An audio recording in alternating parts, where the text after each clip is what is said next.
मित्रांनो, मैदान आज संपन्न झालं. सिद्धेश्वर कुरोली, तालुका खटाव, जिल्हा सातारा या ठिकाणी हे मैदान जे आहे ते एक आदत एक बैल असं मैदान होतं. आणि या मैदानामध्ये क्वार्टर फायनलच्या गुलालाचा मानकरी ठरलेला हा नंदी आहे. हा नंदी नक्की कुठला आहे आपण जाणून घेऊया. नमस्कार. नमस्कार. आपला परिचय द्या.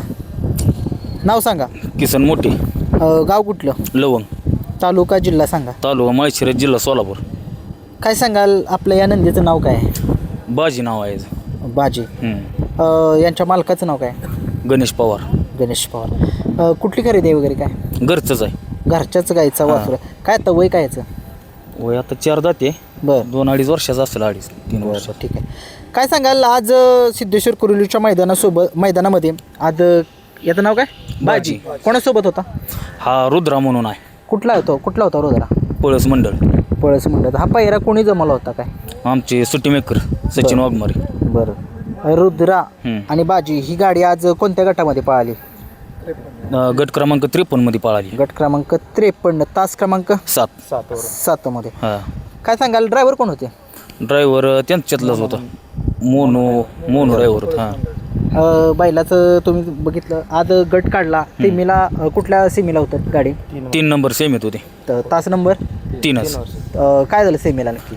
टाकीत थोडासा निकाल. थोडासा. 2 नंबर गाडी म्हणजे क्वार्टर फायनल राहिली. हा. काय सांगाल थोडंसं बैलाचा इतिहास लोकांना माहिती नाही, त्याचा लहानपणापासून थोडंसं सांगा. बैलाचं काय नाही, बैल दोन्ही खांदी पळतोय. बाहेरला बैल, लहानपणापासून कसा घडवला थोडंसं लोकांना सांगा. आदत वयापासून किती वर्षापासून त्याला म्हणजे? आदत मध्ये आमचा म्हणजे पूर्ण आदत वय आमचं संघर्षमध्येच गेलंय. आदत मध्ये म्हणजे आम्हाला गटबीट काय नव्हता. हा. जसं म्हणजे दात लावला दुसरा झाला की आम्हाला आम्ही आपलं मोहन माने कनेर त्यांच्या देवाबरोबर पळून कडनं शेमी काढला आणि तिथं 3 नंबर केला. तिथून जे चालू झालं त्यानं जरा फॉर्म त्याचा दाखवायला सुरुवात केला. काय सांगाल त्यानंतर कशी कामगिरी त्याची? काय नाही, तिथून चांगलाच पळतोय. दोन्ही खांदी बैल आहे. हा. पब्लिकनं बी काय अडचण नाही. काय पब्लिकनं पळतो. हा. कुठल्या खांदी? डाव्या उजवी दोन्ही खांदी पब्लिकनं पळतो असा हा बाजी. काय सांगाल एवढा टॉपचा नंदी तुमच्याकडे आहे, पायऱ्याला कशी काय अडचण येते एवढी? काय सांगाल? अडचणी आता सगळ्याला जायते. बर. आम्हाला बी अडचणी आहेत त्याच. पण आम्ही असं म्हणजे काय म्हणजे लय श्रीमंताला कोणाला फोन लावत बसत नाही. आपलं गरीबातच. काय सांगाल वायदीचा प्रकार कुठेतरी थांबला पाहिजे का नाही? थोडंसं सांगा. 100% थांबला पाहिजे. वायदीमुळं म्हणजे चांगली गरिबांची पळणारी बैल बी अंधारात आहे ती वायदीमुळं. काहींच्याकडे पैसे असतात द्यायला, काहींच्याकडे नसतात, पण बैल पळणार असतो. याच्याविषयी काय सांगाल? आता पैर करताना म्हणजे ज्याचा बैल पळतोय का नाही त्यांच्याकडून म्हणजे वायदीचाही काय विषय झाला नाही पाहिजे. एवढं थांबलं पाहिजे. गोरगरिबाचे बैल पण उजेडात आले. नमस्कार. तुमचा परिचय द्या. नमस्कार. मी महेश यशवंत चव्हाण, राहणार लवंग, तालुका माळशिरस, जिल्हा सोलापूर. टॉपचा नंदी तुमच्याकडे आहे. काय सांगाल कसं त्याचं वैशिष्ट्य आहे? आणि सांगितलं दादांनी की त्याचं दोन्ही खांदी पब्लिकनं पळतो. काय सांगाल? हा नंदी आहे ना दोन्ही खांदी पब्लिकनं पळतो. कसा आहे याचा विषय? वासराला पहिऱ्या वाचून आदतमध्ये एक बी आम्हाला गट निघाला नाही. जसा दुष्यात गेला ना तेव्हा आता 4था आहे. 9वा-10वा गुलाल आहे वासराचा. वासरानं चांगल्या साध्या पायऱ्यात पळापासून सगळ्यांसोबत नंबर केले. ते आज फक्त वासरात थोडं आमचं 19-20 झालं, थोड्या जरा पट्टीच्या कारणामुळं. नाहीतर काय अडचण म्हणजे आमचं वासरू चांगलं पळते, विषय काय नाही. त्याचा वासराचा जरा स्वभाव कसा आहे काय जरा सांगा? जरा ती पळून आल्यावर तापट स्वभाव आहे. सुट्टीला वगैरे कसा उभा राहतो? सुट्टीला काय अडचण नाही, शांत आहे. आणि ज्यावेळेस निकाल घेतो त्यावेळेस पुढता निकालात वासरू हातात जर आजपर्यंत जेवढे वेळ पळले ना निकालात वासरू हातातच राहतं. निकालाला लय हावर आहे. आपला निंबाळकर बाजी सर्जा आहे का सेम तसा. सर्जेची कॉपीच म्हणायला सर्जाची कॉपीच, काय बदल नाही. काय सांगाल एक प्रत्येक मालकाची एक इच्छा असते की मोठ्या बैला सोबत पळायची. आपली इच्छा कोणासोबत आहे काय तर थोडी सांगा.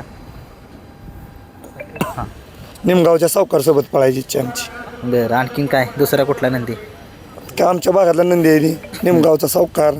आता एक काल आपल्याला पळायला सर्जा पंढरपूरचा, एकलासपूरचा. बरं. हे आपल्या भागातल्या वासरांसोबत पळून चांगलं भागातलं नाव घेते. बरं.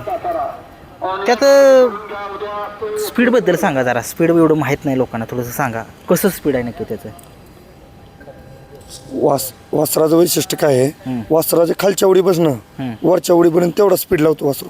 जेवढा निकाल दिसेल तेवढा वासरू निकालाला हावर आहे. बर म्हणजे निकालात जास्त गोष्ट वासरू. म्हणजे निकालात घुसणार नंतर हा, निकालात एक सर्जा जसा निकालाला आपला सर्जा आहे ना, चोरतो. आपण माळशिरस मध्ये वासरानं दात लावला होता आपल्या 61 फाट्या या मैदानात. त्या दिवशी वासरानं 4था दात लावला होता. सर्जा सीमेत पडलो होतो आपण, बर पब्लिकनं वासरू. बर बर आपण टाकाटाकीत मेगा फायनलला तिथं राहिलो होतो. गाडी सुट्टी आपली 700 फुटापर्यंत पडत होती. पण सर्जा शेवट निकालाचा बादशाचा. सगळ्यांना माहिती आहे. सर्जाचा काय विषय नाही. ठीक आहे, काय सांगाल पायऱ्याचा थोडीशी काय होते अडचण कशी? एवढा बैल पळतोय पण अडचण कसं आहे आता, सर्वसामान्य आम्ही बी आहे सगळी. पायऱ्याला कसं आहे, प्रत्येकाला वाटतंय की सगळ्यांनी वायदी दिली पाहिजे, दिली पाहिजे. आम्ही स्वतः आधीच चांगलं पळत असलं ना, स्वतः भाडं करून, आज स्वतः भाडं करून आलो आम्ही. बरं. लय मैदानात असं स्वतः जातो आम्ही. वासरू चांगलं पळत आलं गरीब असं, स्वतः आम्ही येतो. असं काय विषय नाही आमचा. मालक कोण आहे ते? मालक आपलं गणेश भाई पवार लवंगकर. मालकांच्या बद्दल काय सांगाल? मालक म्हणावं असं, मालकाचा स्वभाव दिलदार. त्यांचं बंधुराज मोठं आहे, ते आमच्या इथं कीज एक्सपोर्टचं व्यापारी आहेत मोठे. बर बर, एक नंबर स्वभाव यांचा, काय विषय नाही. ठीक आहे. जरा मालकांच्याकडे द्या. मालक तुमचा परिचय द्या. नमस्कार, माझं नाव गणेश पवार, लवंग, तालुका माळशिरस, जिल्हा सोलापूर.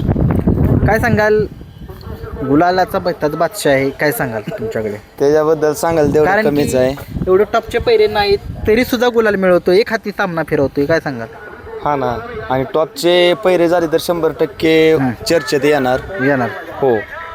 आता सर्वसामान्य बैलगाडी मालकास जेवढे असे खालचे आहेत का, हो हो हो चालू आहे बंद आहे. बघितलं आता किती थोडंसं अग्रेसिव्ह आहे, थोडासा फोन वाजल्यामुळे.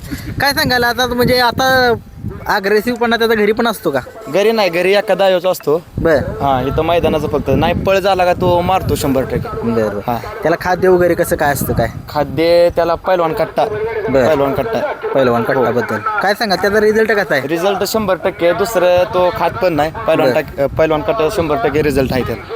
ठीक आहे ठीक आहे. आपला नंदी कायम गुलालामध्ये राहू. आपला पहिऱ्यासाठी त्याला थोडंसं अडचणीत असेल तर नंबर सांगा ना तुमचा. नंबर 70 71 72 50 52.